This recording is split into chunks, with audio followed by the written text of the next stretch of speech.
have now, filed to the courts, taking the case to court. Do you see that case having it, seeing the light of day? When the ordinary citizens go to court, with what played out with the honorable member who said, I will make you disappear and nothing will happen.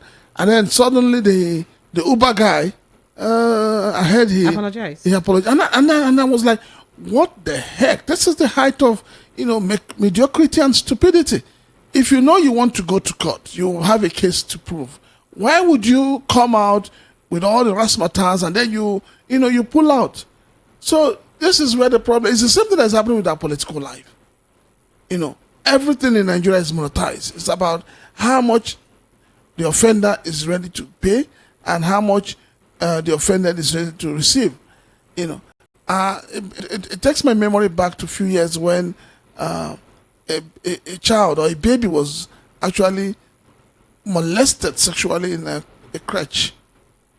And my foundation took it up only for when we now requested for the medical report, the father refused to give it to us because the father went behind and got settled. Over his own daughter? Yes. It happens up till tomorrow. So the point is, this whole thing about settlement, sometimes people just create a buzz just because they want to be settled. And that is why, even in our political life, it is there.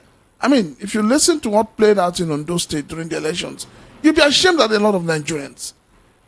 You're collecting 20,000, you're collecting 15,000, you're collecting 10,000 to sell your birthright, your dignity for another 4 years. And then you'll come out and say, politicians are not doing this. When you give you that money, do you realize that they will recoup their investment? They have to. Okay. All right. So for those who may not have been privy to that information, I think the person involved is Major General G.S. Mohammed, and then Corporal A. Abubakar are the ones responsible. Let's quickly take a little bit of sound bites from that confrontation, just to refresh the minds of Nigerians as to exactly what's happened. How did I pass your car? How did I pass your car? Oh, God! Jesus! Oh, no! Jesus! Oh! He's not feeling fine! He's not feeling fine! That's why he's grinding. They were beating him, and the guy is already shaking. And Jesus! How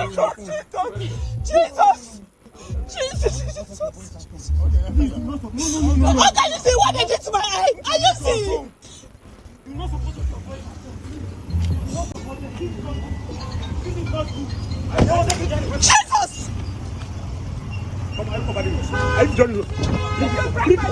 Jesus! So they want to take the phone so that they can seize the footages.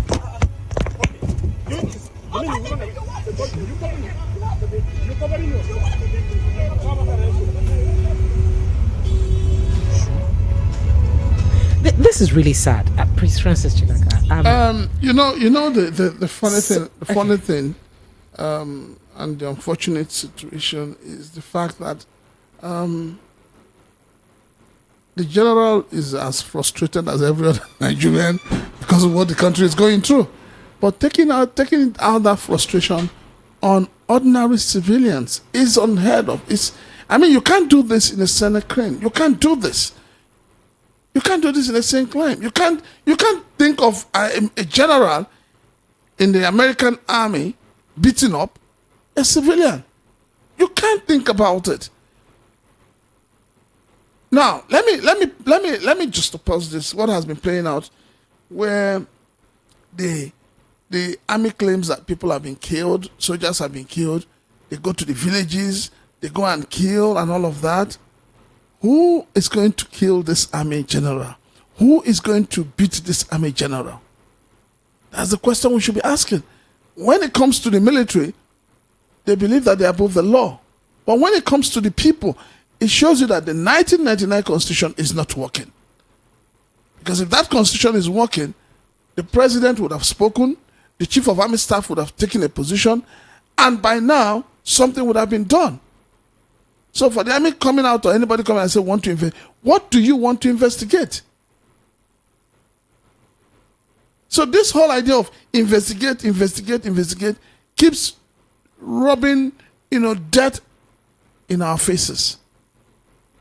I am really, really sad. I am ashamed of this general. He has actually, ended up disgracing the Nigerian army. All right, so going to the hot topics that we have this evening very quickly. More ways to rig elections. Nigerians react as bill to amend Nigeria's constitution allow diaspora voting passes second reading. But it should be a good thing. Anyway, Nigerians react as Wike pays paltry 70,000 naira, according to them, to FCT workers, but building 700 million naira homes for judges, or Nigerian judges. And this is according to Shawari, the way he puts it. Meanwhile, MC Olomo defies court order, assumes office as NURTW president. Okay. Senate sacks Danladi Umar as chairman of CCT. Interesting there, isn't it? FAC, that is Nigeria's Federal State, FAC, that is Federal Accounts Allocation Committee, Nigeria's Federal, State and Local Government share 1.1411 trillion naira. So in case you want to know what your people are doing, go and meet your governors and your local government chairman, because now the money is sent to the local government chairman directly, and they have shared 1.1411 trillion naira. Go and meet them. Let them tell you what they're using the money for. I always like to share this news. Support Ifeanyi Uba's widow to succeed him as senator. Ndume begs Senate. So it is not Senate that decide who. Oh, sorry. I would get back to that. All right. Moving on. Opposition politicians, not IPOB, responsible for violent attacks in Abia State. That's also in the news. And that's about it. And FCCPC warns Nigerians of substandard sugar in markets. And where is Sun? How did the substandard sugar get into the market? Many would ask, because these are the hot topics that we have. But let's get started very quickly because of time, straight to the conversation. So, the bill, co-sponsored by a bill to amend Nigeria's constitution and enable diaspora voting during elections, has passed its second reading in the House of Representatives, sparking mixed reactions among Nigerians. Now, the bill, co-sponsored by Speaker Tajuddin Abbas and Sadiq Abdullahi, aims to revise the 2022 Electoral Act, creating opportunities for Nigerians living abroad to participate in the country's electoral process. Proponents of the bill argue that it would enhance inclusivity and uphold the rights of citizens in the diaspora to vote. Now, after initially being approved for a second reading in July and referred to the Committee on Electoral Matters, the bill was reassigned to the Constitutional Amendment Committee for further legislative procedures following Tuesday's debate. However, the development has drawn criticism from some Nigerians who fear the move could open new avenue for electoral malpractices. In fact, if you go to Twitter, it was trending at some point. So some ex-users reacted in different ways. Some say, more ways to rig election has become a rallying cry among, skeptics. Now, a particular Twitter user says, when there is no accountability for irregularities in the elections within Nigeria, it's the one from diaspora we are supposed to trust. Their priorities are always crooked. That's what this says.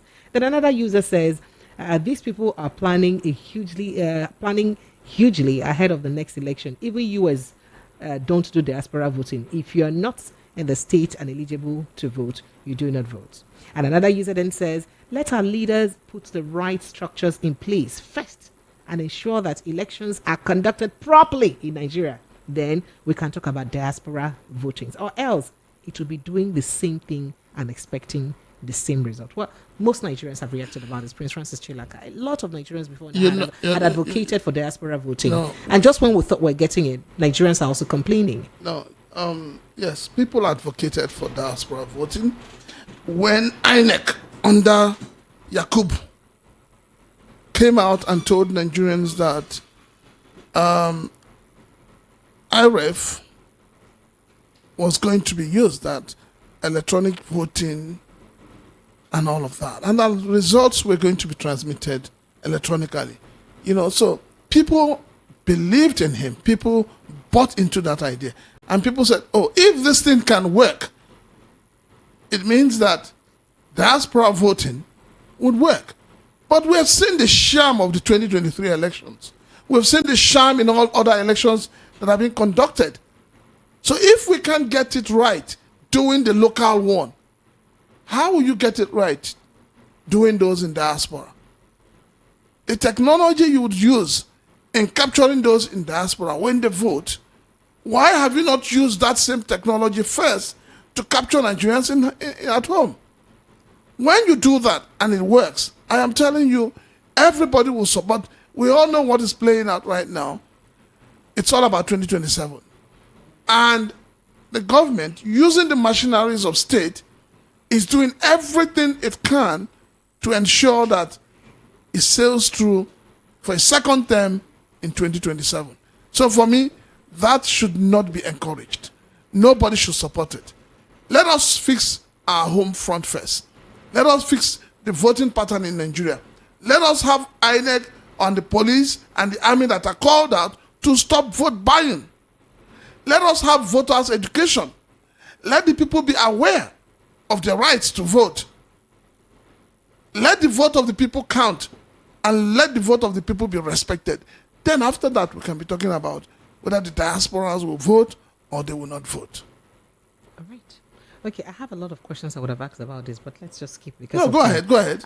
I'm worried because it's supposed to be something very good. For instance, a lot of people did use Kenya as an example, that the last election Kenya conducted had that inclusivity of diaspora voting, and we thought that we had matured, we're matured enough for that. So why should it be a problem for us? But on the other hand, a lot of people are also advocating that, look, can't we just look for a way to have proper electronic voting so that we can do away with ballots, box snatching and intimidations and all that? Because if we have elections where people don't have to come out and queue up and, have access to ballot boxes, perhaps proper electronics voting could curb such electoral malpractices. So I don't even know which side we could tilt towards our please Nigerians.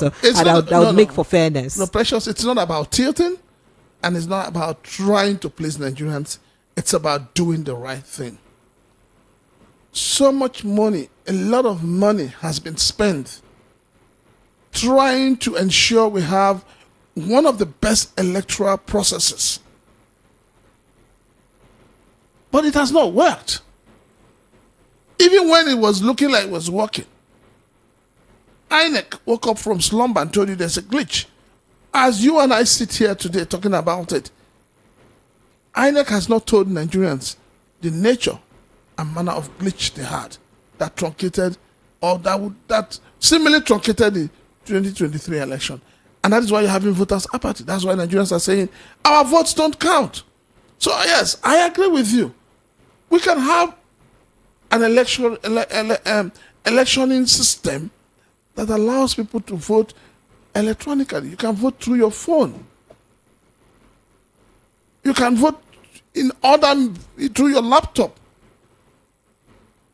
But this idea of every day you have to go and queue up under the sun, under the rain, and then one ragtag will come from nowhere, snatch the boxes, chase people away with sticks, and tell you must vote for a particular candidate or else they'll kill you. I mean, we need to get past that.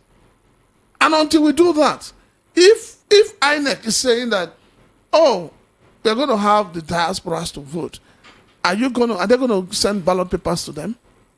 They're going to vote online. So why is it that we're not doing that already in Nigeria?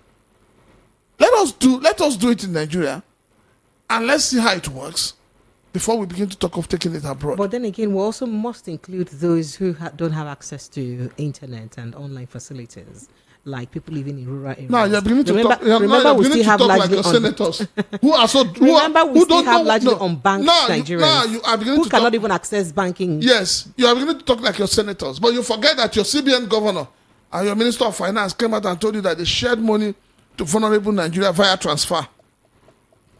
So how did they do it? How did they do the transfer? How did those that the money was transferred to got the alert? And how did they know? They all have their phones with them.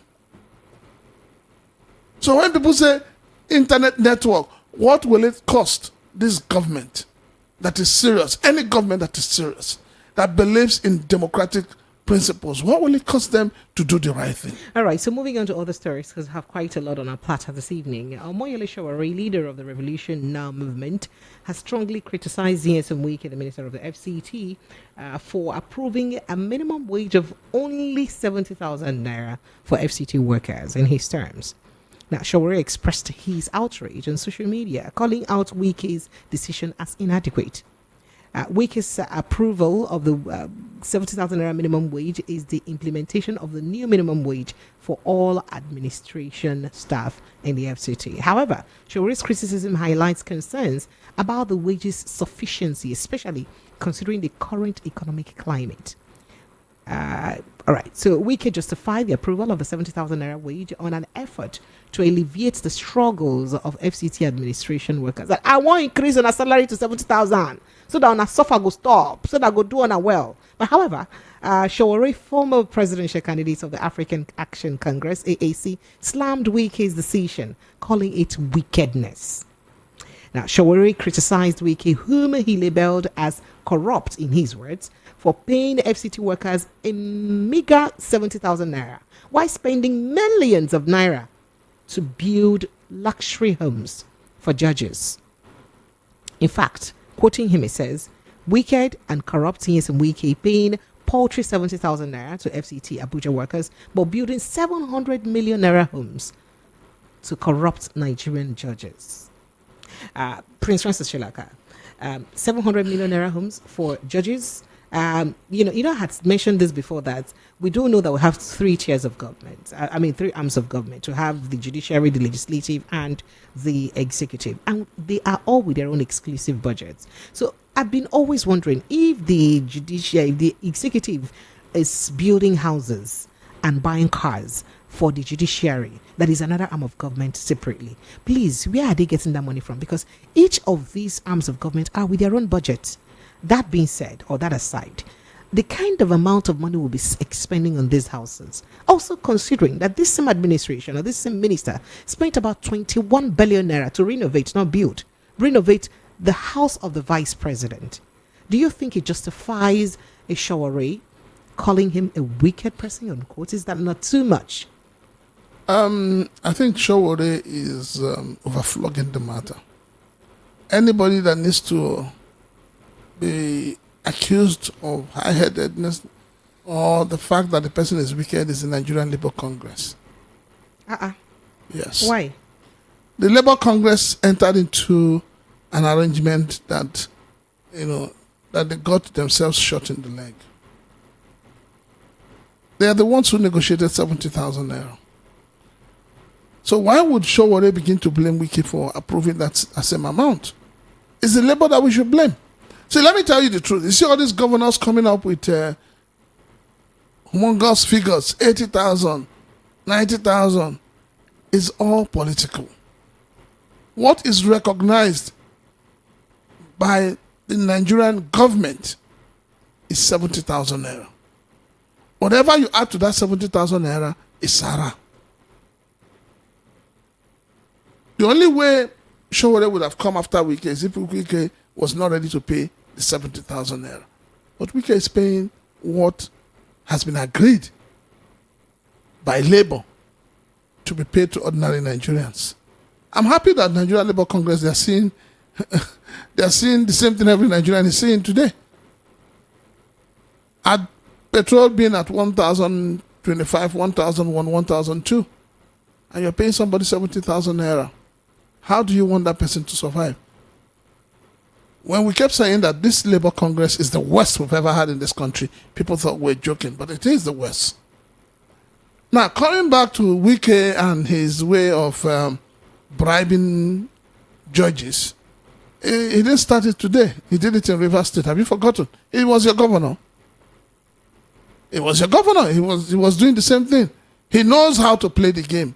He understands that these judges, what they want is to live just like the political class. And so he knows.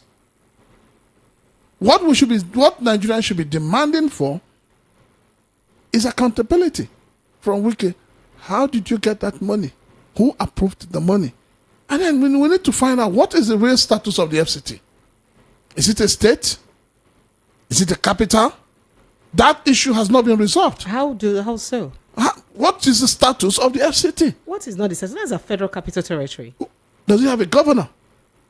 Why should it have a governor? Don't you remember what happened during the election, about 25%? Why are we so myopic and why are we so forgetful in this country? Why? So we need to know the status of FCT. Because the way it is right now, Wike is running the FCT as a governor. And don't also forget that the FCT has a minister, Ireti Baba Kingibe. And we've heard severally how, as far as Wike is concerned, the senator doesn't matter. So Wike has become a lord, disbursing funds at will, doing whatever he wants to do. Who is checkmating Wike? Are we saying that Wike is only accountable to Mr. President? Or are we saying that the National Assembly as well are in cohort with Wike in doing all the things he's doing for the judges? And why would the judges even accept it in the first place? For the judges to have agreed to accept such Greek gift from Wike, it means that the judiciary has been bought over. We should have a judiciary that would say, no, this is not in our budget.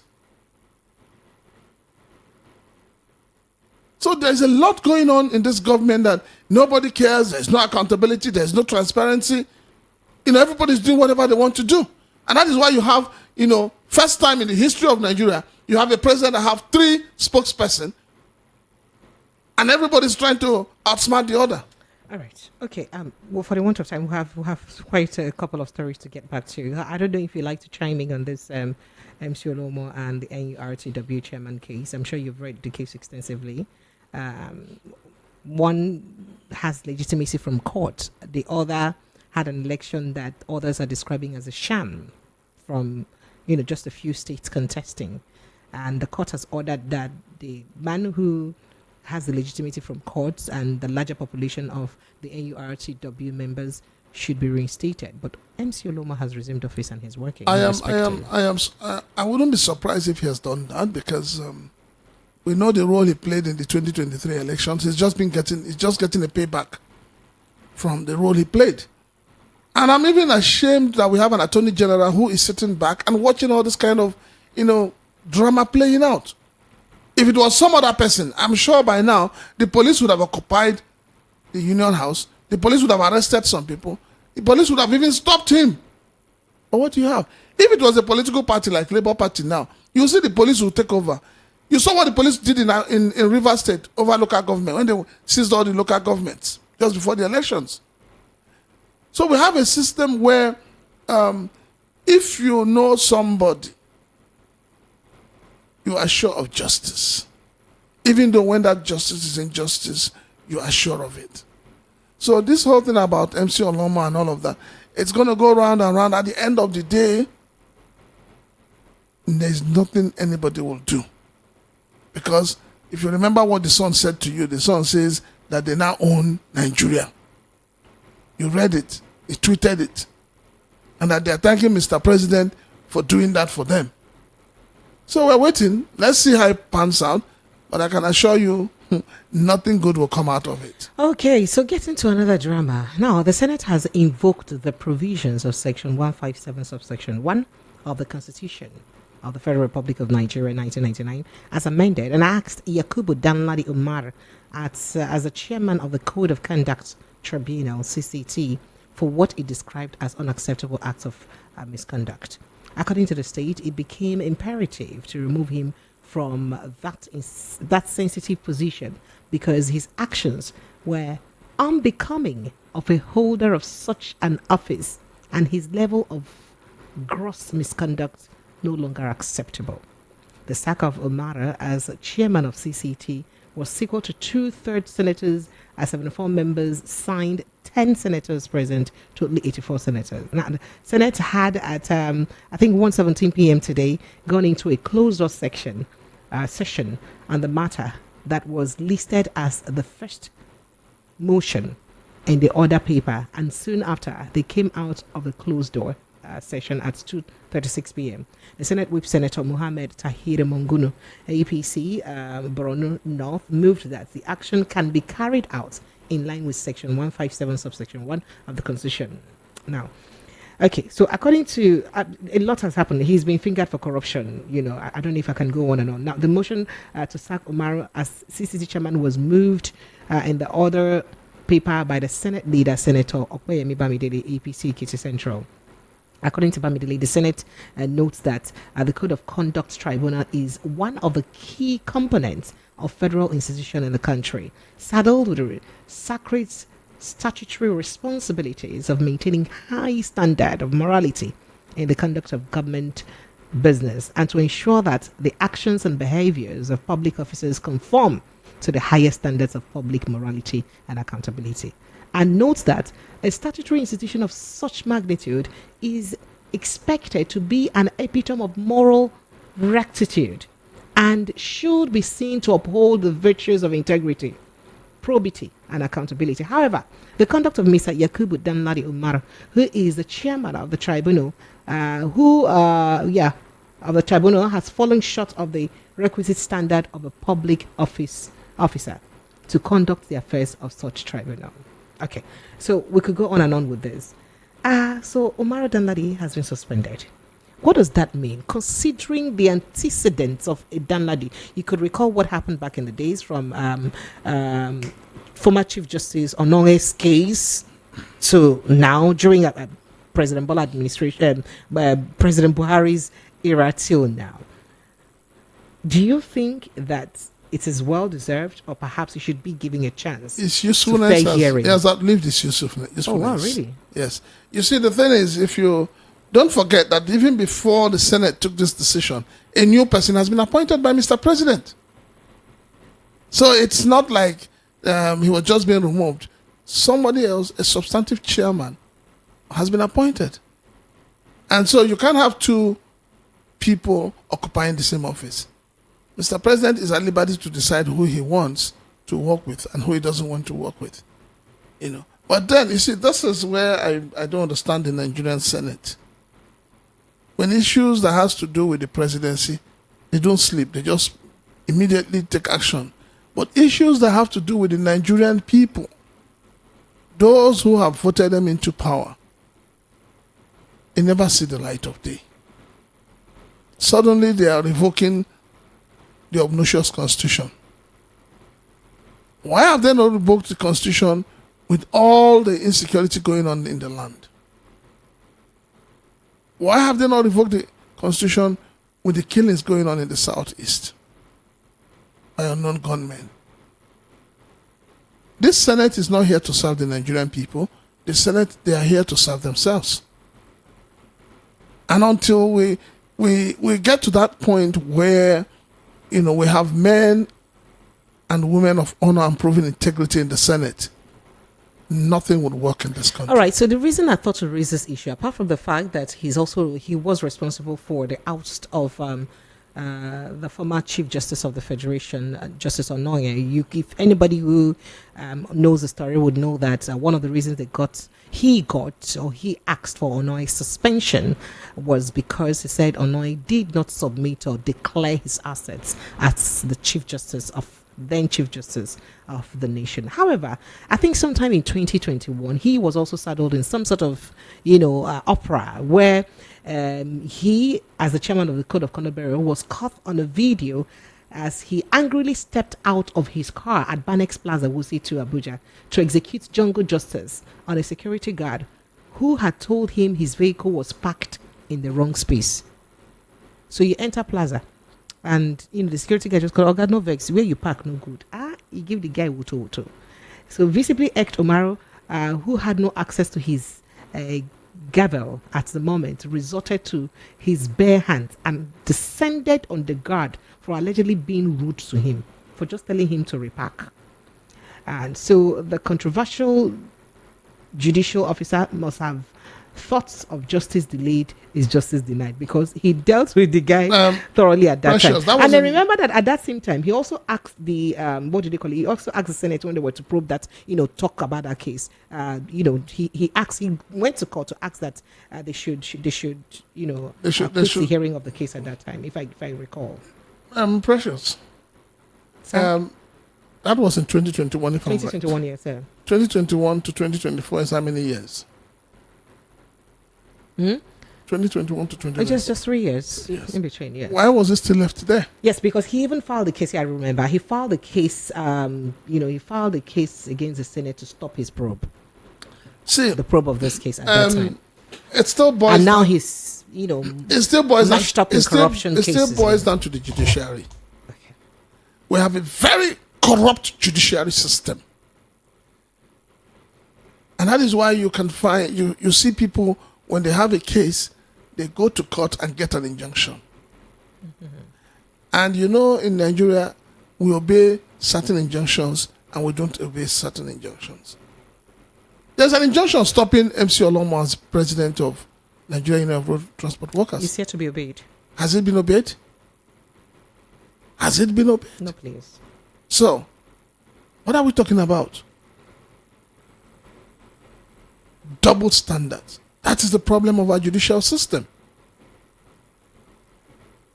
I was hoping that with the new CGN, things like disobedience of judgments will not take place, but it's still taking place.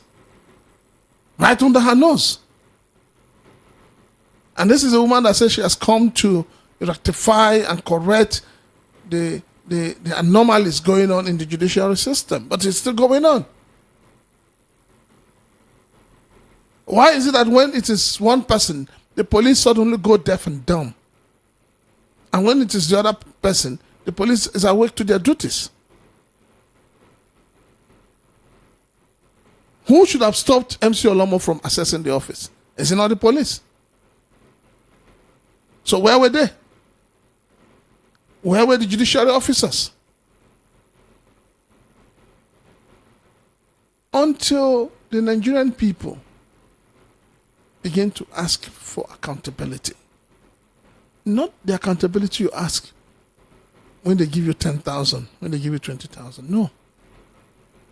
Until people begin to reject, to say, keep your money. We want justice. We want accountability. Precious. Nothing would work. We'll keep talking and talking and talking and talking, and nothing will work. As it is today, Nigeria is like a captured state. Okay, speaking about the capture state, let's quickly chime in on this, or perhaps butting on this Aling Dume's proposition to the Senate, where he did ask that Ifeanyi Uba's widow be given a chance to replace her husband in the Senate. I would like you to, but he did give quite a sizable argument where he mentioned other cases where it had happened before. He said that, for instance, our First Lady, Oluremi Tinubu, served in his chamber, supported by goodwill of Lagosians and the legacy of her husband. So it happened. He said Abdulaziz Yar'Adua sustained the political legacy of the late President Omar Musa Yar'Adua by joining the Senate. So he mentioned quite a few people. He also mentioned the fact that Iyabo Obasanjo was there, at the behest of her father. So if it had happened to others, why can't we do it for Senator Ifeanyi Uba? May I get your reaction, sir? Are we really having a country? So the point I'm asking is that, does it mean that these people did not come in through proper elections? Exactly. Or they were really selected? Does this justify what people claim, that what happened in our elections is more of selections than elections? Because that's what many cry of. Precious. Sir? As an observer of elections in this country, most, if not all, our elections are selections. It is the political party who decides who would go. People do not vote candidates. People vote parties. And that's a big problem. And that's why we're saying that INEC should stop putting the logo of parties. Put the pictures of the candidates. It helps the people to know who they are voting for. You've seen severally when an election is won by a particular party and a new candidate emerges. But I'm disappointed with Ndume. But we are running a democratic system. We're not running a party government. Just because some governors, after embezzling funds in their states, they go to the Senate to retire. So now, Prince Francis, you cannot tell if you cannot do what? Embezzled. If they bet them. You see, Precious. Precious, forget it. Has a court of competence jurisdiction proved? It is only the ordinary man, the poor man, that gets arrested and locked up. The rich man, the man with political power, never gets arrested. He is never found guilty. It is the poor man that you arrest. You lock him up. You start investigating. The rich man you arrest. What has happened to what's his name? The former Minister for Aviation. What has happened to him? Despite coming out openly to play Nigerians 419. What has happened to him? You'll tell me he's on bail. And tomorrow, the EFCC will tell you we're still investigating. What has happened to Betta Edu? Are they not Nigerians?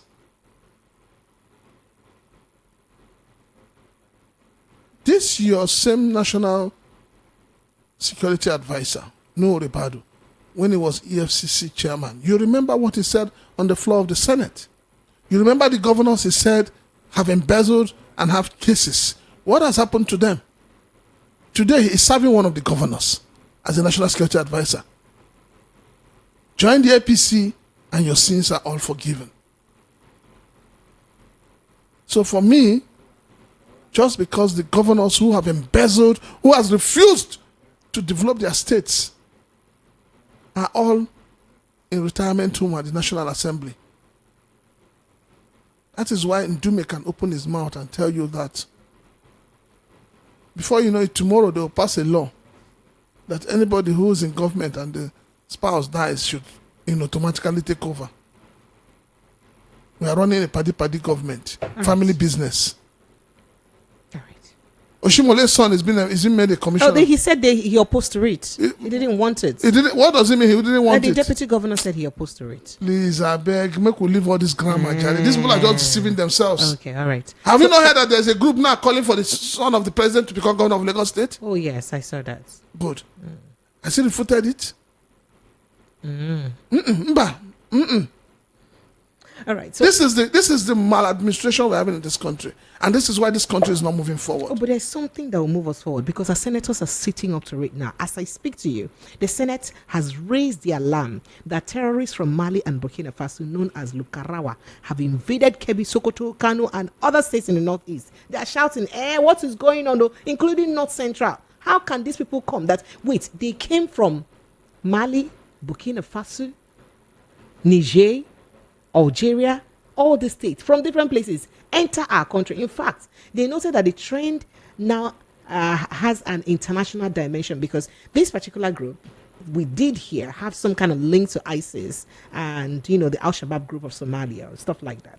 Now, the states urged that Nigerian military, should set up early warning mechanisms to forestall further incursions as well as maintain their presence and vigilance in the affected communities. So our senates, they have our sympathy. They are worried about us. Now see the way they have raised alarm. Very timely though, because we just heard of the Lukarawa and now they are acting. They are raising alarm because suddenly it is the chicken has come home to roost. That's why they are raising alarm. Is it just to raise alarm? When this issue of Lukarawa came up, the army said they have decimated them. Few years back, was it last year or so, the Borno State Governor, Zulum, said something. And I think Nigerians, like we say, we don't read. We forget things so easily. And I'll quote him. He said it. He said, we are going to have a bigger problem. Bigger than Boko Haram. Bigger than bandits. And that is going to be the young youths in the north who are now joining these groups. Because this particular group was seen on social media, begging people with 1 million naira or some sort of money we did here to join them. If the political class is giving people 10,000, 20,000 naira to sell their votes, precious, do you know what 1 million naira would do to some people? Do you know how many Nigerian youths have followed these groups for 1 million naira? As you and I sit here, we are told that there's going to be a tax on cybercrime, tax on telecom, is it not? Which was, the money was going to go to the Office of National Security Advisor. And they said part of that money will be used to track people online. Somebody came online and was doing giveaway, and that person has not been tracked up till now. If it was an IPOB, so the government claims, they would have tracked the person down. We're not serious in this country. We're not serious. I remember the last time you brought, what's his name? The PDP chieftain. Shegu Showumi. Good. And there was something he said, which I also bought into. He said, let us pray that the danger that lurks ahead does not come to reality. And each day, it looks as if we're getting closer to it. This group seems to be more determined, more aggressive, more wicked than the Boko Haram and the bandits. And it points to one fact. It points to the fact that there seem to be more educated people in this Lukarawa than in other groups. Yes. They are precise. They know what they're doing. Could it be because of the international connection? Whether international or not. As I learned. You see, if you recall, before the 2015 election, isn't it? It was 2015 election, Abi? When they said they brought in people from Chad, like they will always say, the colonot message. They brought people from North, Chad, Niger, and all of that to come and help fight. Has anybody been arrested? Let's just be specific. No, a politician said that. It doesn't matter who said it. Okay. But has anybody been arrested? Was anybody questioned? So you think we don't take our security serious enough? That is when we opened our doors. You have chicken in your barn, you leave it open, and you expect that the fox will not come in. That is what has happened. Okay. So as it is today, Nigeria is sitting on a keg of gunpowder. And we need everybody to be on their toes. We're talking about Lukorewa in the north. Don't forget the mayhem being caused by the unknown gunmen in the southeast. Who are these unknown gunmen? Why is it that all the governors in the southeast have not been able to identify who these unknown gunmen are? Does it mean that our security architecture no longer has intel? Something is wrong. We must not politicize everything.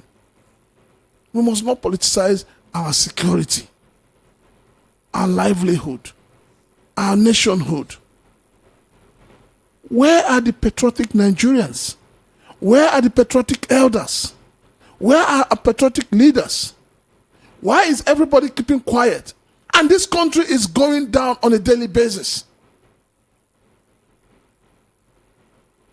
How can a nation survive when you're allowing non-state actors to wield more power than the state actors?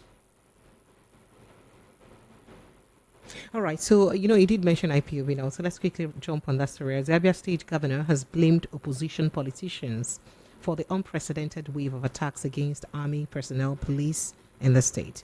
The governor, yes. So the government alleged that unpatriotic opposition politicians in connivance with the external forces were involved in promoting the violence, because there was yet another killing today. The accusation came in the wake of the killing of 2 soldiers last Wednesday at a checkpoint in Ekenu Bizi, Umuopara, an Abia community in Umuahia South local government area of the state that borders with neighboring Imo State. And the government stands, another one happened today, as I said earlier. The government stands on the latest attack was contained in a statement signed by the special advisor to the governor on media and publicity, Ferdinand Ekpa. He announced that the government has launched a new counter-offensive in order to decimate every structure of terror erected being erected in any Abia territory by criminals. So the essay alluded that the government was out for a total war against perpetrators of violence in Abia State. Hence, citizens are enjoined not to harbor any person or persons they know that is, to avoid falling victims. Well, he did say a lot. So, Prince Francis Chilaka, do you believe that bitter opposition members could go this far to kill or murder security agents, and just so to make the peace in a country where restless? You have a winner takes it all. Anything is possible. But I'll tell this to the governor of Abia State. We are tired of all these rhetorics. But we are tired. I'm coming. We're tired of you telling us bitter politicians. Who are they? Identify these bitter politicians. Expose them. For you to come and tell us there are bitter politicians, it means you know them. Call them out so that the security operatives can arrest them and question them. Let us stop all this hide and seek that they are playing with human lives. And then bringing it back to the security apparatus. Why is it that each time this mayhem are committed, the soldiers are not there, the police are not there, nobody is there? Why? So please, Dr.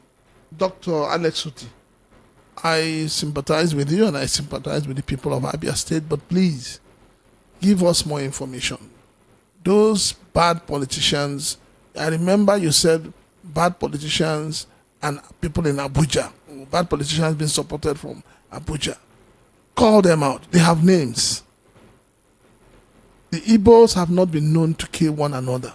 So you know that initially most of these killings have been blamed on the IPOB, especially most of the military security agencies blame the IPOB for these killings. So the statement by Alex Otti seemed like a subtle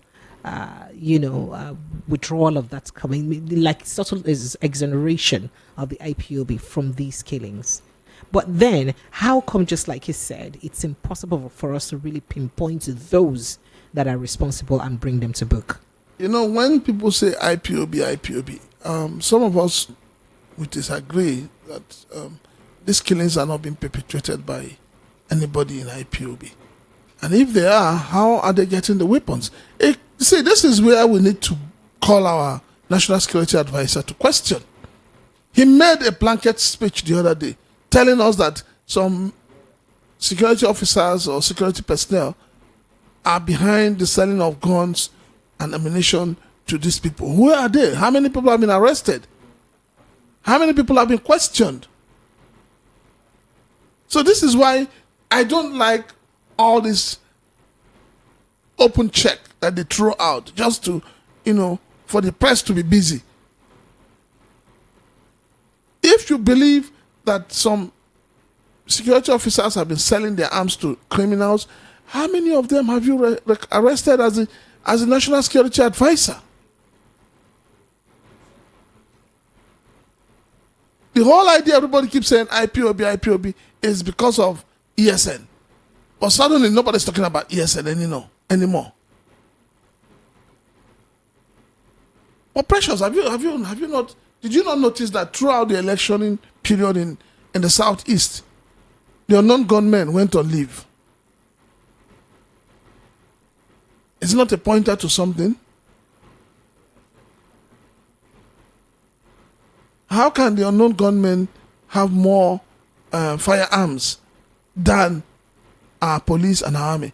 So if we have all these checkpoints running through the southeast, and yet some ragtag men in arms are having a field day killing people, then why do we have all these checkpoints?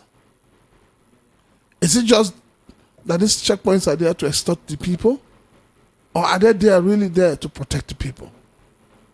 These are questions the army, the police, the customs, the immigration, all of them that stand on the road, stopping vehicles, searching youths, molesting people.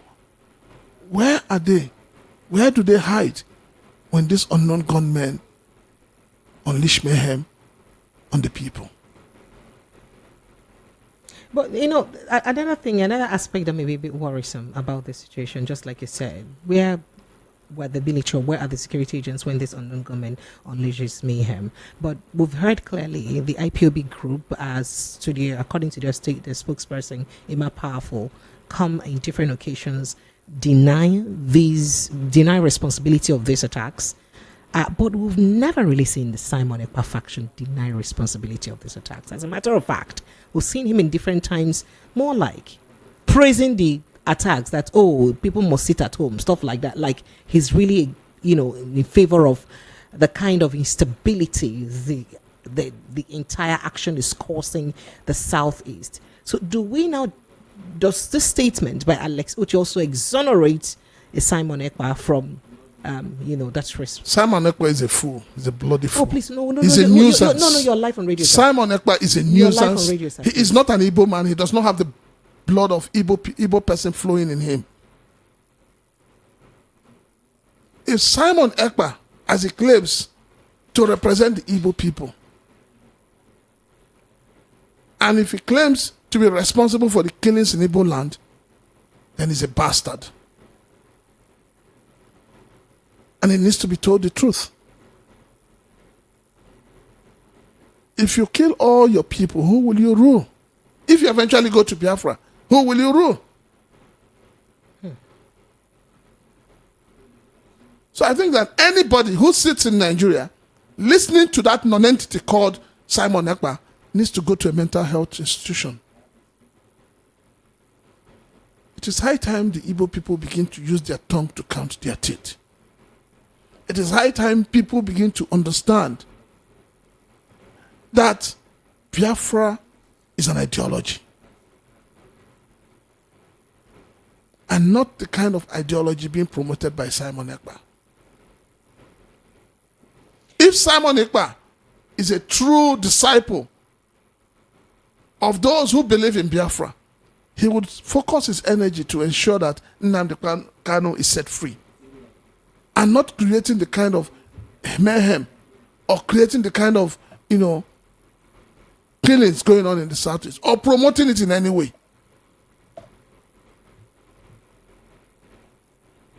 I've always said, if Simon Ekpa has common sense, he should understand that him and his likes, they are killing the economic livelihood of the Southeast. If you want the government to recognize you, if you want the government to feel your presence, go to Abuja and declare a sit at home. Then we will know that, yes, Simon Ekpa is ready for a Biafra of his own ideology. At the same time, the government should be able to say, it is time to set Nnamdi Kanu free. Let them use him as an option to create the peace that is urgently needed in the Southeast. For Mr. President to say he has no powers to release Nnamdi Kanu, I totally disagree with him. If the president had the power to release the minors, the youths, the children, the adults as claimed by the police that were charged for treason by just a mere word, he can also release Nnamdi Kanu. And let us see if peace will return or not in the southeast. Because we need peace across the entire country, the entire region, for Nigeria to be safe. Without peace, there cannot be a country. And it is really, really sad and painful that right from the north to the east, there is no peace. So the thing, what you just said, just reminds me of what Simon Ekpa himself said, I think over the weekend when he had an interview with Dr. Rudolph Okonkwo, where he did say that he would not listen to Nnamdi Kanu's instructions to end the sit at home, that he would also listen to him, not just that he would rather listen to Nnamdi Kanu as requests for to stop the sit at home enforcement, not only when he is released, but when he's released and Nnamdi Kanu comes to Finland to visit him. So if Nnamdi Kanu is released and does not come to Finland to visit him, that he would still not obey. You see, his call. So really, then why does that? Just like you said, why does that keep the ordinary Igbo person whose business suffers from? Let me say this: the constant sit at home. Simon Ekpa is claiming popularity or claiming to be controlling the gullibles in Southeast because Nnamdi Kanu is incarcerated. Because some people are saying that if you're fighting for a Mazen Nnamdi Kanu or Nnamdi Kanu as it were, how come you're saying that if that person whom you say you're fighting for his release even begs you from prison to please stop this sit at home, you would not agree? So even when he's released, if he tells you to stop the sit at home, you will still not agree until he comes and pays homage to you in Finland before you will agree. No, it simply means that but everyone and you claim to have his interest at heart. Everyone has been saying that the incarceration of Nnamdi Kanu has the hand of Simon Ekpa. It's becoming true. Oh. Yes. It's becoming very obvious. That's a huge accusation. It is not a huge... That Simon Ekpa may be responsible for his continuous incarceration. Time, don't forget, each time Nnamdi Kanu's case is coming up, there's always mayhem. And Simon Ekpa will claim responsibility.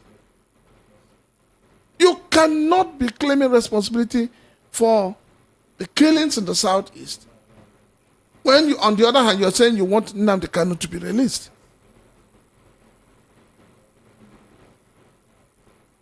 So I think and I believe that the government has a solution to curbing the unrest in the southeast.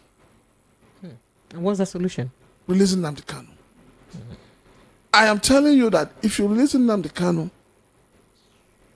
we will unveil the unknown gunmen in the southeast. They will be unveiled.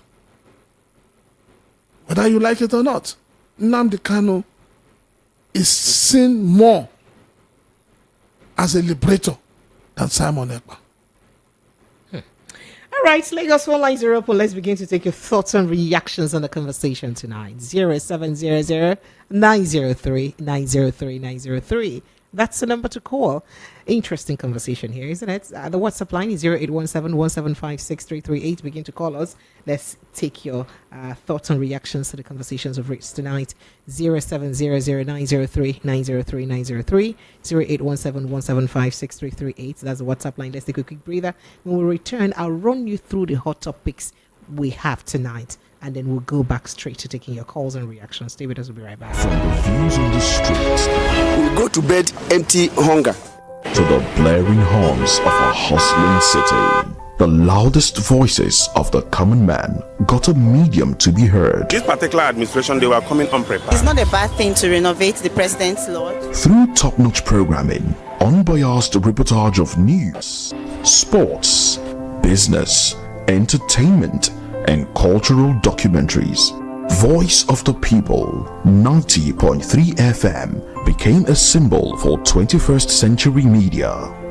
And now, a new baby is born. Voice of the People Television.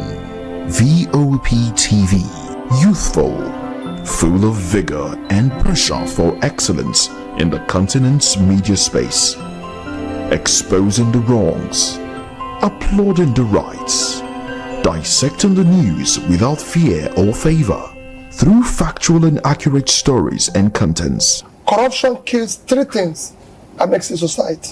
Representing the interests of the people and giving them a voice. Voice of the People TV is here to stay towards building a fair society. VOP TV, Voice of the People Television, truly a voice for the people.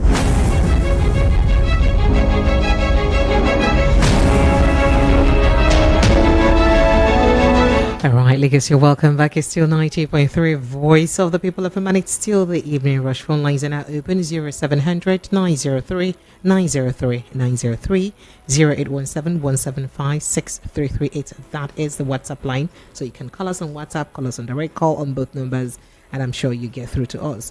WhatsApp is 0817 175 6338. You can also call that line directly 0817 175 6338. And the main call, the direct call is 0700 903 903 903. I should put you through the hot topic that I have that we had tonight so far. On the hot topic this evening, more ways to rig elections. Nigerians react as bill to amend Nigeria's constitution allow diaspora voting passes second reading. And then, according to Shawareo, wicked, corrupt Wike paying paltry 70,000 naira to FCT workers, but building 700 million naira homes for corrupt Nigerians. So he said, for corrupt judges. So he said, these are not my words. These are Shaware's word. Wicked, corrupt Wike paying paltry 70,000 naira to FCT workers, but building 700 million naira homes for corrupt Nigerian judges. So he said. And moving on, MC Oluomo defies court orders, assumes office as NURTW president. And Senate sacks Nnamdi Umar as chairman of CCT. All right, Senate raises the alarm as terrorists from Mali, Burkina Faso, etc. invade Nigerian states in the form of Lukarawa. Oh, I did not tell you people, oh, your federal, state and local government have shared money again, oh, for the month of October. And the money they shared is 1.1411 trillion naira. Go and start asking your governors, what they have made with this money and what they gain with the money. You and others should stop embarrassing the Nigerian people. Yes, stop adding salt to the injury of the Nigerian people. Why? They should not hold their governors accountable. Asking the Nigerian people to go and hold their governors responsible. How would they hold their governors? How shouldn't when they? You have some governors who don't even stay in their states. Yes? Like which governor? You know now, Imo State governor doesn't stay in Imo State. He's always in Abuja. You call him out one way or the other. How do you call him out? You call him out one way or the other. Call him out? You write to the press. You make noise. See, let me tell you, when those in power believe that they are not elected by the people, they are not accountable to the people. Okay, so let's go on to the next conversation. Support Ifeanyi Uba's widow to succeed him as senator. Ndume begs Senate. And one is now wondering, wait, is it not Senate that decides who comes into the Senate? Or the people of the constituency or the constituents vote those people in? Opposition politicians, not IPOB, responsible for violent attacks. Abia government says so. And hey, this is a warning from the FCCPC, that is the Federal Competition and Consumer Protection Council, that there is fake sugar in the market, substandard sugar in the market, even though we don't know the work of Standard Organization of Nigeria and why they have not expunged such products from our markets totally. But they say we should warn you guys. I just thought to just raise this, that there is fake sugar in the market. So please be on their alert, right? These are the hot topics that we've had tonight. 0700 903 903 903. When you talk about sugar and alarm is being raised, what is NAFDAC doing? And SON too. No, SON has nothing to do with Standard Organization, has nothing to do with sugar. They are more in terms of building materials and equipment all of that. And all that, electronic gadgets and all that. We should be talking of NAFDAC. What are they doing? Do you not want to align with others when they say that NAFDAC perhaps just died after Dora Konyele's death? Do we even have NAFDAC? We do. I don't know about them. Okay. NAFDAC has become like National Registration Agency. Moribund. people are being paid salaries for doing nothing. All right. Prince Francis Chilaka, we have calls to take 0700-903-903 and 0817-175-6338. Hello, good evening and welcome. Good evening. Yes, please, you're welcome. What's your name, sir? Where are you calling from? My name is Mr. Emeka. Go ahead, First, sir. I greet you with your I guest. greet you too, especially. Welcome, sir. Go ahead, sir. My problem has got to do with the last point you brought up now. Oh, what's that?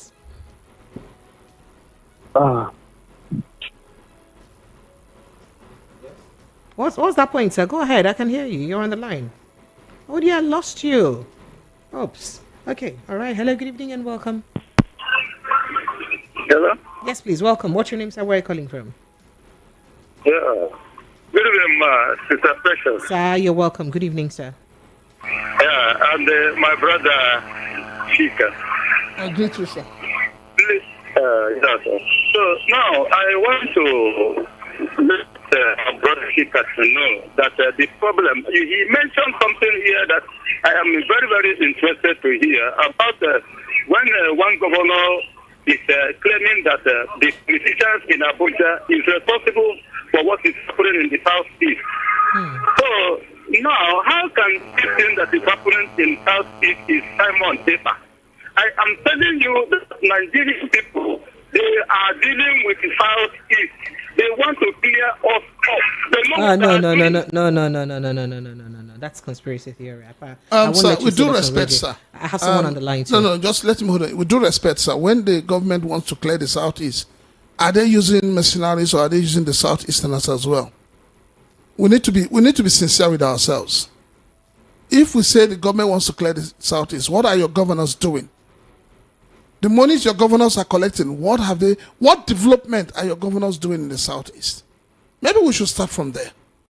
Maybe we start holding our senators, start holding our honorable members accountable. What are they doing with their constitutional projects? What are they doing with it? All right, thank you. Why is there no development in the southeast? Is it the federal government that is holding the money, or is it your governors that is stealing all the money? We need to ask these questions and begin to get answers. All right, thank you. Hello, good evening and welcome. Apologies for putting you on hold for a while. Welcome. Yeah, good evening, Pre. You're welcome. So what's your name? My name is Daniel. I'm calling from Stockholm, Sweden. You're welcome. Go ahead, please. Please, if you permit me, I want to disagree 200% with that brother in the video. His name is Prince Francis Chilaka, sir. Yes, okay, whatever his name is, respect to him. About his utterance of Samuel Ekpa. I know they have their own opinion, how Nigeria used to do their things, now so they do one. They are always afraid to find a freedom fighter who is trying to find another way to solve Nigeria's problem. So go straight to the point, sir. So what is the way that Simon Ekpa, attack him with superior argument. So what is the superior way that Simon Ekpa is handling issues and looking for Nigerian problem? Especially by taking responsibility of the attacks in the southeast. How does that solve the southeast problem? Please oblige me.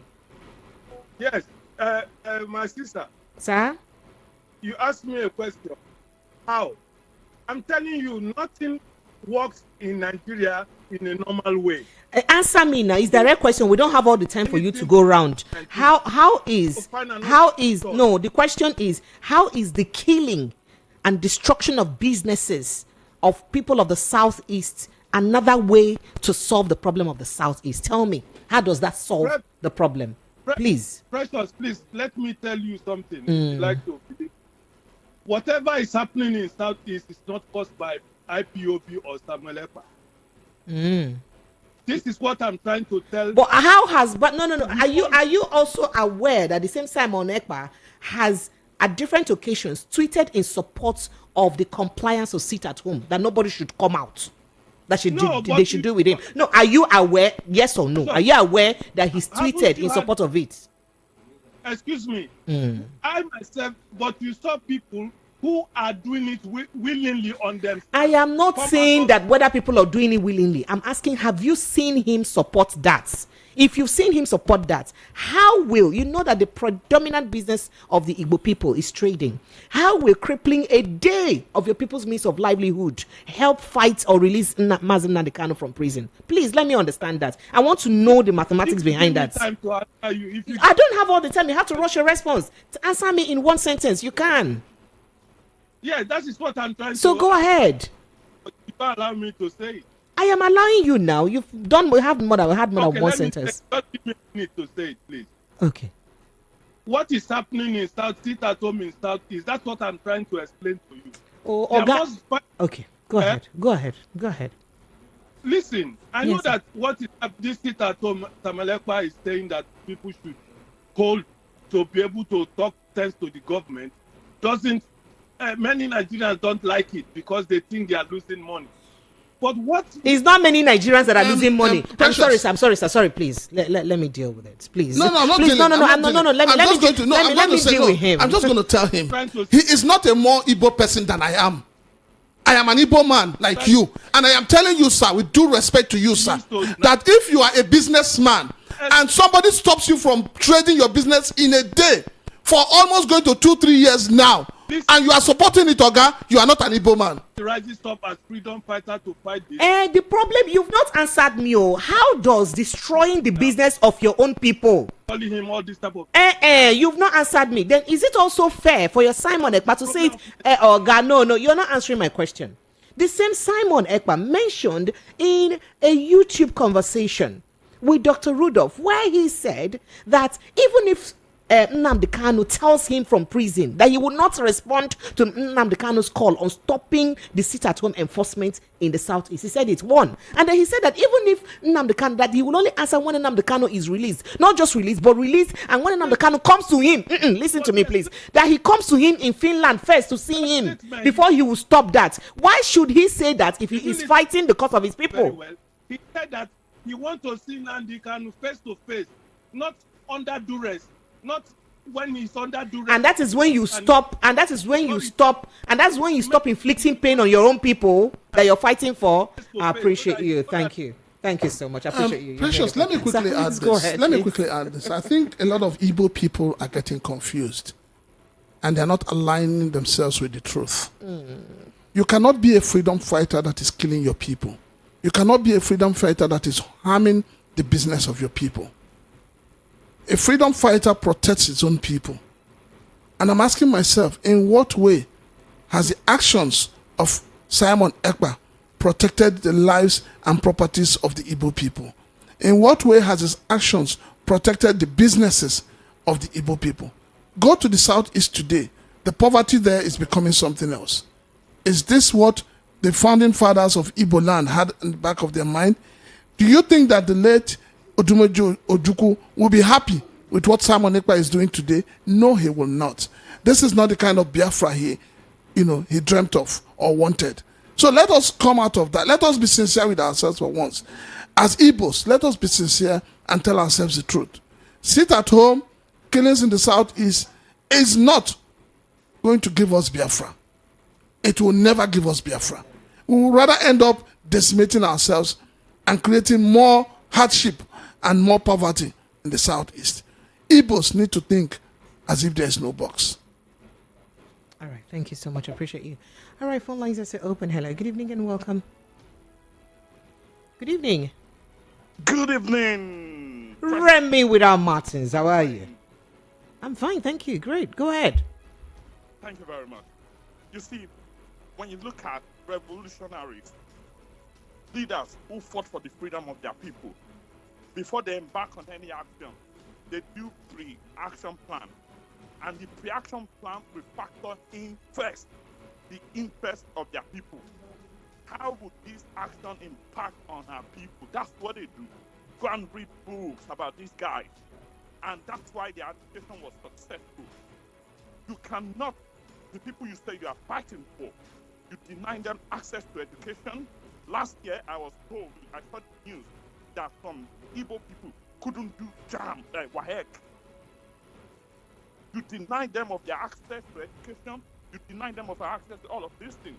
Therefore, I think Samuel Ekpa is a disgrace to the Biafran struggle. And I think everybody should come together to stop him. And the best way to stop him is for the government to swing to action. The injustices that people face is what empower people like Samuel Ekpa. If the government swing into action and end these injustices across the land, particularly in Igbo land, people like Samuel Ekpa will be inconsequential. Thank you very much. Thank you so much. I appreciate you. Thank you. All right, because I mean, I'm just wondering: is it fair to the Igbo people that they go home to their villages and they have to go through numerous checkpoints, worse than the people in the northwest, where you have all sorts of terrorist group, the Lukarawas, the bandits, and the Boko Harams of this world there, operate, and because of this same unease, your people have to go through a lot of issues to access their villages. It was unknown to want to go home during Christmas. They may not even be able to access their homes during the Yuletide. Is that fair on your own people? You have senators, you have honorable members. They are all seeing the suffering of their people. Why are they not speaking out? All right. Hello, good evening and welcome. Good evening. Yes, you're welcome. What's your name, sir? Good evening. Yes, my name is James. James, where are you calling from? I'm calling you from Ijegun, Lagos. You're welcome, James. Go ahead, quickly. Yes, I'm a first-time caller Wait, on this program, but I listen to this program every evening. Oh, stop it! I like it. Thank you. Go ahead. Seriously, what I want to say, I'm not supporting Samuel Ekpa or anything, but I want to let you people know something. This APC government, they are full of propaganda. Okay.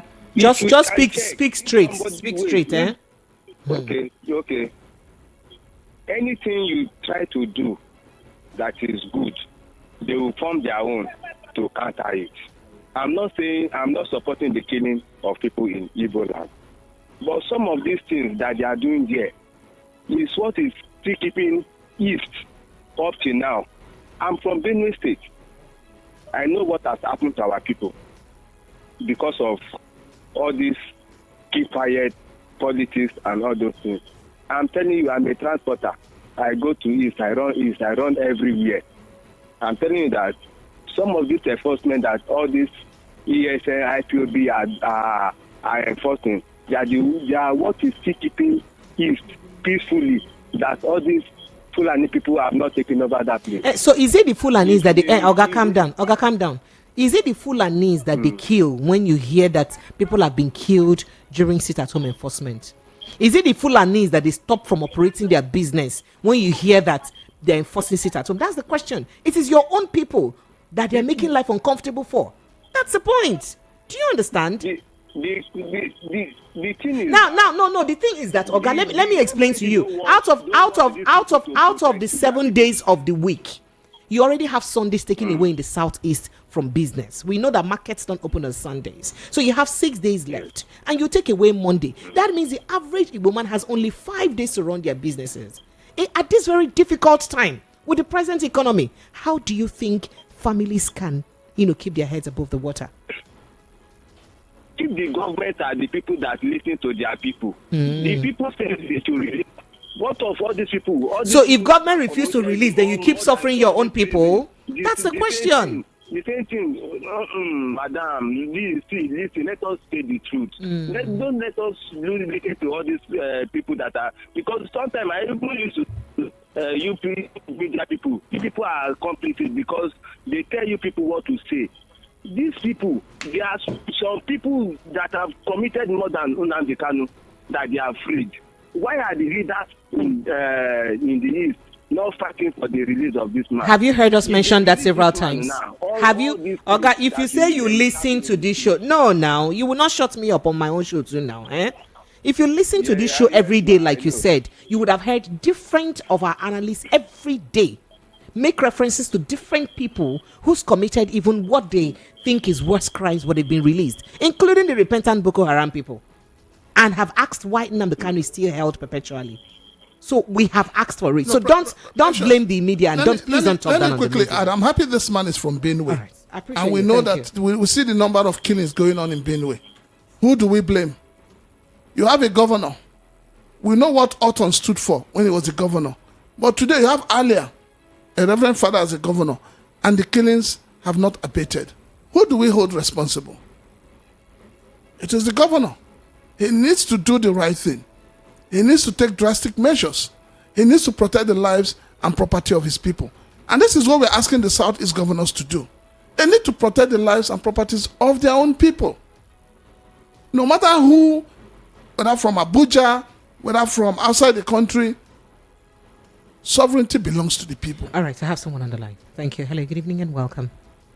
Yeah, good evening, Precious and Mazi, Prince Chilaka. This is Mazi from Germany. Good evening, Mazi. Thank you. My sister, I mean, sometimes when I listen to Igbo brothers supporting Simon Ekpa, I weep. I weep for our people, honestly. How can somebody who calls himself an Igbo woman or a man, keep on giving all these excuses why sit at home should continue in Igbo land? This sit at home has rendered our people useless. This sit at home has crippled the economy of Igbo. This sit at home has rendered everywhere desolate in Igbo land. And somebody somewhere in little Finland that is only 5 million people, he's not even, he's in a county called Lati. He doesn't come out. He's afraid of being arrested or being, heckled or attacked by his fellow Igbo people. This guy is confirmed in his own small room in Lati, Finland. He doesn't come out. You can never see him even in Helsinki. You cannot see him anywhere. And he's giving order. And some people are in Nigeria, in Igbo land, obeying him. Somebody who nobody knows his mom, nobody knows his siblings, nobody knows anything from this guy.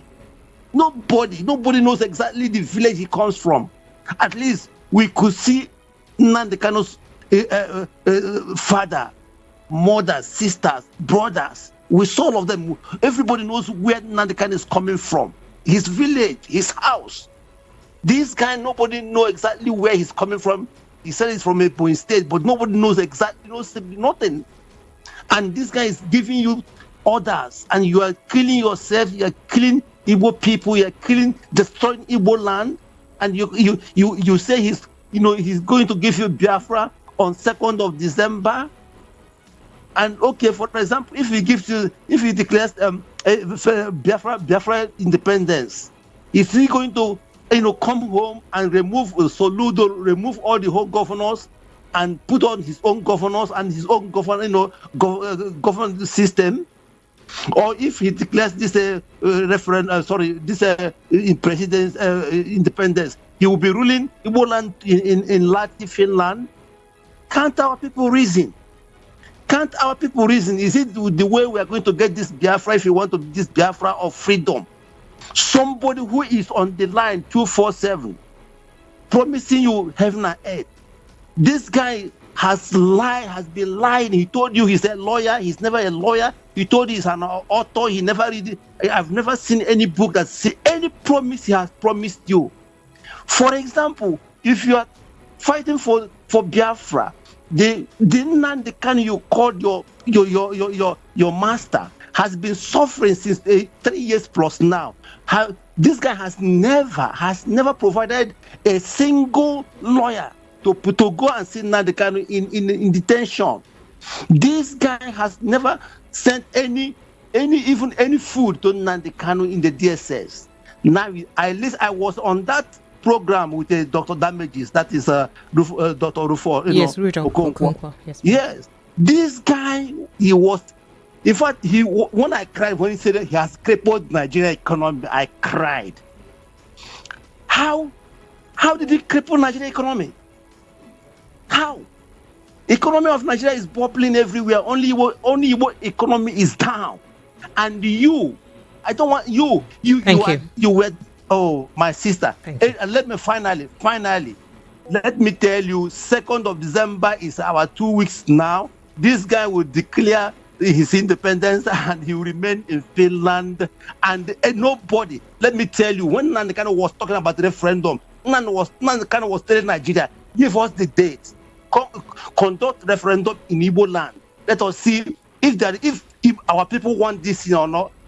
And then Nnamdi Kanu told you, if we are defeated, if the majority of Igbos want to remain in Nigeria, I'll hands over. I'll stop.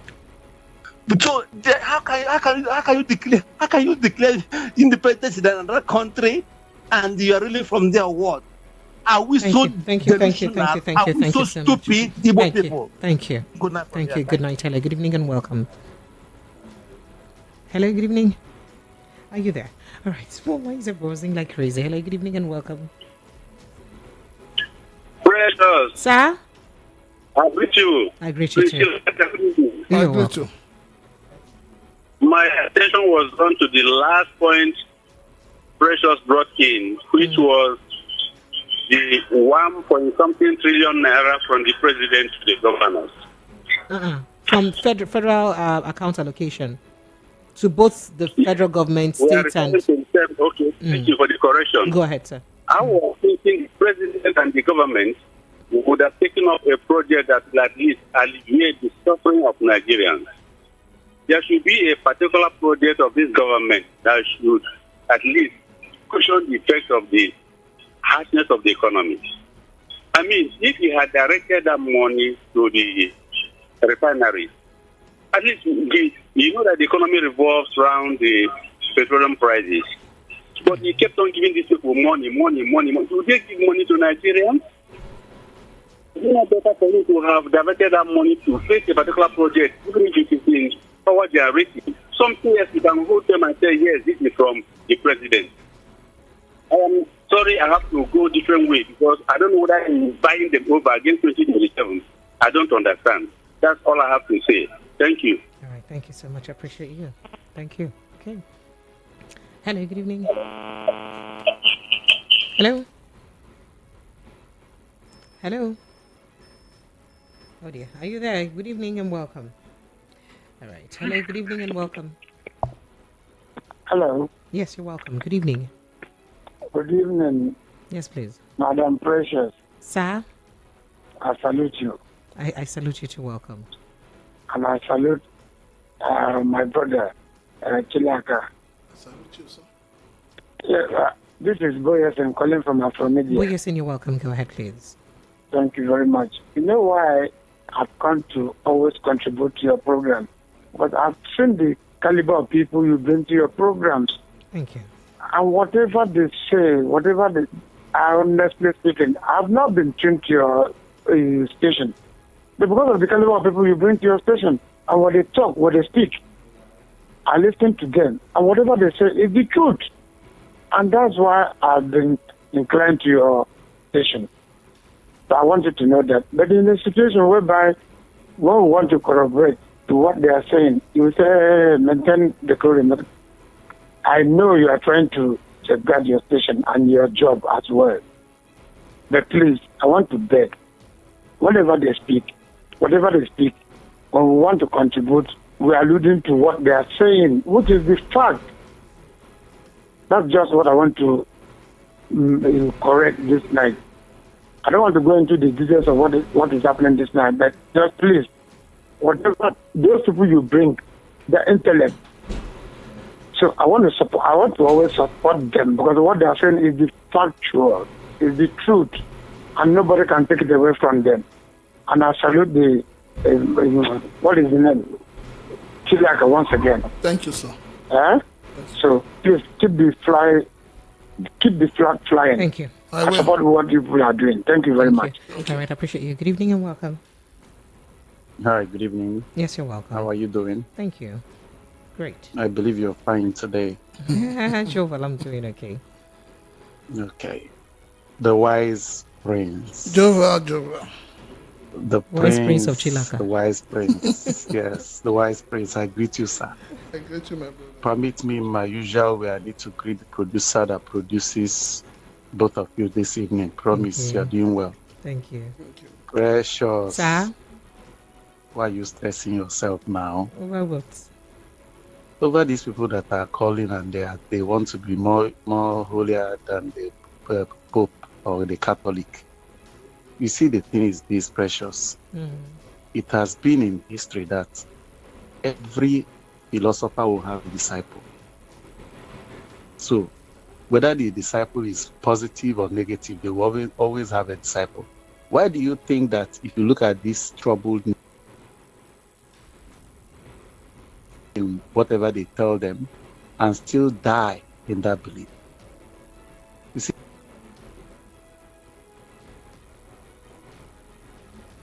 Hello, are you there? Hello, are you there? All right, looks like we've lost you. Hello, good evening and welcome. Good evening and welcome. Hello. All right, let me go to my messages very quickly because I have quite a number of them. Oops, my message box is so full. Okay, this is the truth is that Simon Ekpa might actually be an Akwa Ibom man. Maybe that Ekpa might actually be Ekpan in full, which happens to be Akwa Ibom name, because if he's really an Igbo man, he wouldn't be acting the way he has been acting in the name of seeking for the freedom of Ndibo when MNK is still in the hands of Nigerian leaders. So we should please look at it very well. Thank you. Gutson from Surulere sent in that. In fact, there are other conspiracy theories that he's actually from the north and that he was only born in a Ebonyi state. Okay. Good evening, Precious and Shilaka. Precious, you can see when Nigerians say their vote didn't count, you shout on them. Who will arrest Nsu Olomo now when his father is on the seat? No justice in the country. And the judiciary has come to buying and selling. Well, you said a lot of chickens. I appreciate you. And this here says, please, why am I not able to reach you, VOP? My line has been blocked by radio. No, I didn't block anyone. Nobody can block you here. Okay, so some sort of error, I think. 5 soldiers just murdered and many more missing in Borno, with security concerns in Sokoto southeast, north central, and where again? And yet Nuhu Ribadi is busy gallivanting and boasting of tea games. Again, the question is now the soldiers are killed in Borno. Will Tinubu give them a marching order as he did in the case of Agatu in Delta State, not Agato? Prince Silaka has said it all on the electronic voting. It's up to the Nigerian media to do their work of always setting up important agendas like this for discussion. From Robert, gullibility, he said gullibility is when you kill your business and decide to kill your own people in the name of obeying Samuel Ekpa. In fact, as a matter of fact, bitterness is like taking a cup of poison and hoping it will kill your enemy, right? Good evening, Precious. I don't blame those killing people in the southeast. The people too should obey simple instruction. Since the government can't protect their lives and properties, I beg them to sit at home. Their lives is more important. Oh wow, Ola sent in that message. Good evening, Precious. If you call yourself a freedom fighter and they have never called you terrorist, that means you have not started. Someone is not killing his people. Go and read how Indian got their independence. You should release Nnamdi. Court have set him free. Or why don't you go and occupy Abuja now? Can't occupy Abuja now. That person that you just no, please hold on. That person you just read, he should go to the southeast. You should go and stand in the southeast as a freedom fighter. Don't stay in Lagos or out of the southeast and be asking people to kill themselves and be asking people, if the business is thriving in the southeast, what are you doing in Lagos? Why are you not in the southeast? Obeying, sit at home. We need to begin to think out of the box, please. Ndibo, I am appealing to Igbos. This madness has to come to an end. All right, moving into more questions. Hi, Precious. It's me, Chinedu. You are my darling friend. Please kindly find it in your heart and send me some words, please. Oh, please, give me a break. Responsible for the Southeast. I should stop insinuating that Precious was. My name is Precious, first of all. And I should stop insinuating that Simon Ekpa are responsible for the Southeast insecurity. Insecurity in the Southeast is sponsored by federal government using Asari Dokubo Army as unknown gunmen and the Southeast. So why does Simon Ekpa glorify over that? That's the question. Okay. All right. Hello, Precious. How are you doing? We are told that the Lukarawa is a new group. However, information has it that this group has been in existence since 2017. Yes, that's correct. Also, we are told that almost DSS and the military know about them because both of them were notified. But the DSS and the military said that the Lukarawa group is not harmful. Today, the group that is not harmful has become a terrorist organization. Well, you said a lot. I appreciate you. Thank you. Good evening, Prayer and Prince Chilaka. Please don't annoy him. He's speaking the minds of millions of people. We Nigerians listen to your radio station. Please, Prince Francis, fire on. Okay. And then Mary from Okafa says the name Ekpa, is it an Igbo name? Okay, the government should release Nnamdi Kanu to clear the confusion of Simon Ekpa. The Simon Ekpa should tell us if he is at home on a Monday in Finland. What part of Igbo did he come from? His actions does not show he is cooperating with Nnamdi Kanu. He is shameful that people here in Nigeria is taking orders from him. And then this here says, please read this Punch newspaper and see what Simon Ekpa is doing. I'm from Ebonyi State, Kelechi. He sent me a report that says counter-secessionist group may rise in Southeast if IPOB doesn't stop killing. Omar, he said so. Good evening, Precious. Help me thank your guest. Please help me ask him which state does Simon Ekpa come from? Because like your guest is saying, he is not fighting for Igbos, but he's fighting the Igbos rather. That's what you said. Prince from Elasa says, Precious, I disagree with you on that. If other tribes are thinking about today, we the Igbos are living in the future. That's why Japan president calls us Taiwan of Nigeria. I'm not supporter of the city after Igbo people. Please, we are more than this. A tribe that almost got Biafra during the war, if not for the help of some world powers. You said a lot. And if the government of the day is interested in stopping the crisis in Southeast, they can. But this is from is a form of decimating the Southeast by force, by forces that be. That's what you said. Oh wow! And then this says, my name is Chikeze from Mushi. Please leave Simon Ekpa alone. Simon Ekpa is bringing a new dimension to our people. If you want to know about Simon Ekpa, go and interview him. Good evening, Madam Precious. That man you invited have said it all. Sapi from Oshodi. And Babiji from Oshodi says, Precious, I've taken my time to review other African as a continent, trying to compare it to other continents of the world. Then I asked myself, why are the African rulers so wicked and selfish? Why are Nigerian rulers, especially since 1966 till date, so selfish and wicked to the citizens of this country? You ask a lot of questions. Precious, good evening. And some of our Igbo brothers have gone insane. I don't know why Simon Ekpa is killing our brothers in the Southeast, and they are here supporting the killing or the killer, calling Simon Ekpa and the man that you're asking question cannot answer your question. Anna Paul from Kuka sent in that. And this one sent a voice note that I will not be able to play. And this here says, Precious Francis Chilaka, election will continue to be rigged in Nigeria in as much as the present crop of greedy and wicked politicians hold sway. And this is what happens when poverty has been weaponized. On holding governors responsible, who among we Nigerians will? Is it me that would put my life on the line? You and I know that our governors and our demigods who can take out anyone who dares them. That's what you said. How come my calls never go through in this line? Oh, apologies. Tinubu has hardened his heart like Buhari against MNK, but God will never allow that to stay. Precious, did you see the video going viral where the general and his boys were maltreating a couple because they overtook their convoy? Of course, I played it earlier. Where were you when we started the show? I agree, VOP. If Tinubu said he has no power to release Nnamdi Kanu, I will agree that he is an enemy of Igbos, and he's saying that the Attorney General of the Federation has powers to release the mighty Mieti Allah president, who has already pleaded guilty as charged in the court, but cannot release Nnamdi Kanu. Mr. Mark sent in that. Good evening, Precious and Prince Francis. I love your analysis, but I disagree on the government of South is doing because they don't have the constitutional power to control police or military. Rather, the federal government, my name is Paul from Ago Palace, he sent in that. Goke from UK says, so people think that a past abnormal way will solve Southeast problem. Is it until a member of their family is killed before they realize Ekpa is a criminal and fraud? That's what you said. Good evening, Precious. MC Ulomo should be arrested by Nigerian police for disobeying appeal court order. If he's not arrested, then everybody should be disobeying court order. Who is MC Ulomo? That's what you asked to. Mr. OK sent in that message.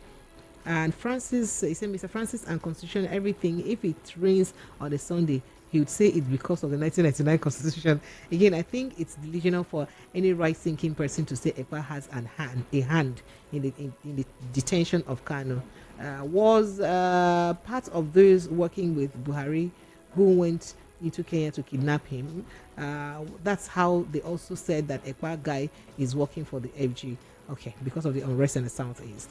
And good evening. The regards to the fake sugar news. The fact is, NAFDAC staff will actually make more money if they do their jobs. Shegun sent in a message from Alabado. Oops, tons of messages. Chinemere from Agbara says, go to Upper Iweka in Anambra State and see what hoodlums are doing to people who are coming there to board vehicles to different parts of Nigeria without in a broad daylight, without security agents being there to save the people. If you go to Upper Iweka, you will know that Governor Soludo has not done anything in security to keep Anambra State safe. That's what you said. Okay. And then this here says so many things are happening in Nigeria. How can a military convoy be beating a citizen just because he overtook them? It's really appalling. Kenechiko from First Accent in that. Precious, this assault by the military, excuse me, in this country cannot happen in a normal country where democracy works. However, I want you to take note of something between Barrister Darlington, Prince Chilaka, and DG. Darlington and Chilaka talk less and all the hot topics dealt with. But in case of DG, he talks plenty. Oh, wow. People have their different ways, they analyze issues. Precious and Wednesday, Friday tonic, Prince Chilaka. I'm watching you guys now from small town called Opuje in Nsukka local government area of Enugu State. I want to bury my mom. I'm the man that will always tell you to answer me, sir. Okay. Does it Condolences. Condolences, please. Our condolences. Okay. So lots of reactions on YouTube. So many reactions from YouTube. I don't know where to start from. Yeah, Prince Francis. The Basbos on YouTube is playing to you. Plenty Basbos. So some say you're right, some say you're wrong. Let me have you get your. I don't know if your part in these conversations we had tonight. Well, the Southeast is my home. I'm an Igbo man, proudly an Igbo man. Growing up, the Igbos were more like the most lovable, caring, welcoming set of people. But today, what do we have in the Southeast? We have families that have been scattered. Love has been lost. Businesses have been shut down. People living in fear. All because someone out there is advocating for the freedom of the Igbo people. We all want freedom. Even from ourselves, we want freedom. But because you want freedom, you will not take poison or jump off the cliff. This is an appeal to all Igbos, home and abroad. It is time we begin to tell ourselves the gospel truth. Nobody is coming to help us. We are the ones who will help ourselves. Simon Ekpa, if you're truly an Igbo man, like you claim, I beseech on you to stop the killings, the mayhem, and the sit-at-home in the Southeast. It is not yielding any result. It is rather creating more poverty, more anguish, and more pain for the Igbos. The leaders of the Igbos in the Southeast, you people have been too quiet. You people have been too docile. It is time to speak out. It is time for the leaders to lead the Southeast aright. All right, thank you so much. That's the conversation tonight. My name is Precious Inyi. Thank you for your calls, your reactions, your thoughts, your reactions, and all that on the show. I appreciate you. I love you. Please protect your mental health. Prince Francis Chilaka, thank you so much for coming on the show. I'll see you again tomorrow evening. God willing, have yourself an amazing evening. Good night.